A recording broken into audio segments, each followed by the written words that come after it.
Certains bureaux de vote ont ouvert à l'avance. Deux choix, écrire oui ou non pour cette révision de la Constitution qui donnerait une voix aux aborigènes.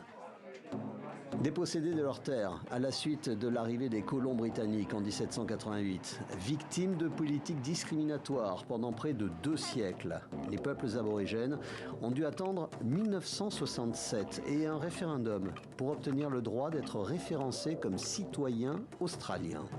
Les années sont passées, mais les membres de cette communauté, qui représentent 4% de la population, vivent pour beaucoup dans les zones les plus défavorisées, où ils ont les pires difficultés à accéder aux services essentiels et où les enfants ont davantage de chances de finir derrière les barreaux que sur les bancs d'une université. Cette réforme, que l'on appelle la voix, permettrait donc aux aborigènes d'avoir effectivement droit au chapitre sur les questions politiques et juridiques les concernant. La gentillesse ne coûte rien. Penser aux autres ne coûte rien. Les Australiens ont l'opportunité de montrer la générosité d'esprit que je vois dans le caractère australien.